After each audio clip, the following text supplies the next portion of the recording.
মৰমৰ ছাত্ৰ-ছাত্ৰীসকল, আজি মই তোমালোকক এই প্ৰশ্নাৱলীৰ এই 4 নম্বৰ আৰু 5 নম্বৰ এই প্ৰশ্নকেইটা কৰি তোমালোকক বুজাই দিবলৈ লৈছোঁ। জীৱন প্ৰক্ৰিয়া লেচনটোৰ এইটো 101 পৃষ্ঠাত আছে প্ৰশ্নকেইটা। 4 নম্বৰ প্ৰশ্নটোত কি আছে যে পাচক উৎসেচকৰ কাৰ্য কি, আৰু 5 নম্বৰটোত আছে শোষণ হ'ব পৰাকৈ ক্ষুদ্ৰান্তত খাদ্য কেনেকৈ পাচন হয়। এইকেইটা মই লিখি লৈছোঁ, তোমালোকে ভালকৈ চাই যাবা। তো 4 নম্বৰটো আছে যে পাচক উৎসেচকৰ কাৰ্য কি।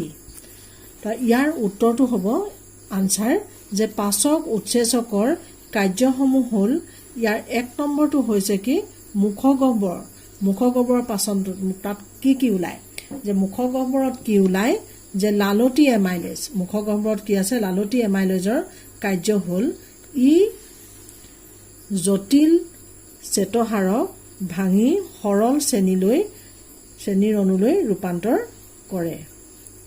এইটো এনেদৰে লিখিবা। আৰু 2 নম্বৰটো কি হৈছে, 2 নম্বৰটো হৈছে যে পাকস্থলীত পেপচিন আৰু হাইড্ৰক্লৰিক এচিডৰ কাৰ্য। পাকস্থলীত পেপচিন আৰু হাইড্ৰক্লৰিক এচিডৰ কাৰ্য। ই কি কৰে, ই প্ৰটিনসমূহৰ পাচনত সহায় কৰে। প্ৰটিনসমূহৰ পাচনত সহায় কৰে। আৰু যকৃতত কি ওলায়, পিত্তলৱণ আৰু পিত্তৰস। এটি প্ৰথমতে আমি পিত্তলৱণৰ বিষয়ে পঢ়িম যে যকৃতত পিত্তৰসৰ কাৰ্য। ই কি কৰে, ই পাকস্থলীৰ পৰা অহা অৰ্ধপাচিত আম্লিকধৰ্মী খাদ্যসমূহক ই কি কৰে, ক্ষাৰীয় কৰে মানে ইয়াত পিত্তল ৰসটো হৈছে ক্ষাৰকীয়, সেইকাৰণে ই ক্ষাৰীয় কৰে। আৰু ইয়াৰ পাছৰটোত কি আছে, যকৃতত পিত্তলৱণে কি কৰে, যকৃতত পিত্তলৱণৰ কাৰ্য হৈছে ই চৰ্বি অণুসমূহক সৰল অণুলৈ ৰূপান্তৰিত কৰে। ইয়াৰ পিছতে আহিলে অগ্নাশয়ত কি হয়, যে অগ্নাশয়ত কি পাইছিলোঁ আমি, ট্ৰিপচিন আৰু লাইপেজ অগ্নাশয় ৰসত। এতিয়া অগ্নাশয়ত ট্ৰিপচিনৰ কাৰ্য কি আছিলে, যে প্ৰটিন বিশ্লেষণত সহায় কৰে। ট্ৰিপচিনে প্ৰটিন বিশ্লেষণত সহায় কৰে। আৰু লাইপেজৰ কাৰ্য হৈছে ই অৱদ্ৰৱীয় চৰ্বিসমূহৰ পৰিৱৰ্তন ঘটায়। অৱদ্ৰৱীয় চৰ্বিসমূহৰ পৰিৱৰ্তন ঘটায়। এইটো পাইছোঁ।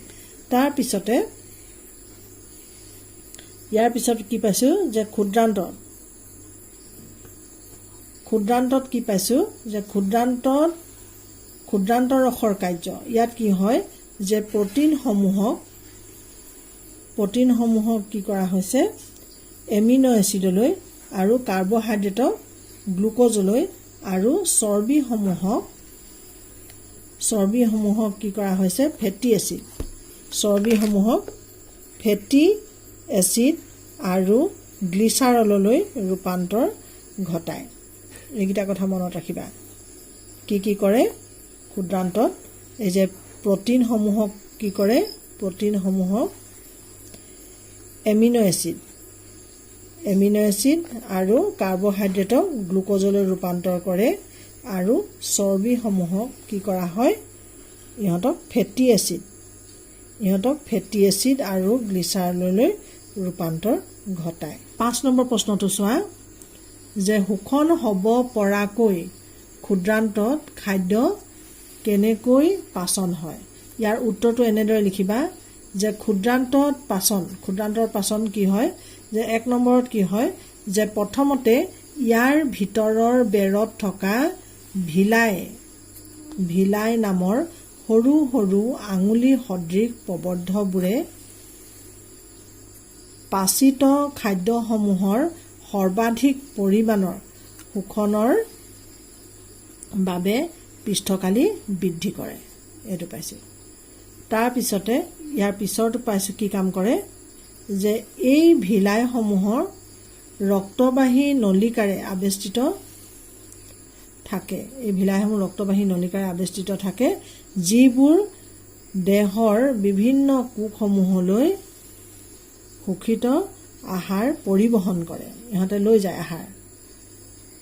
এই ভিলাইসমূহৰ যোগেদি তাত যিবোৰ ৰক্তনলিকা আছে, ভিলাইসমূহৰ যিবোৰ ৰক্তবাহী নলিকাৰে আবিষ্ট থাকে বুলি কৈছে নহয়, আৰু যিবোৰে দেহৰ বিভিন্ন কোষসমূহলৈ শোষিত আহাৰ পৰিবহণ কৰে।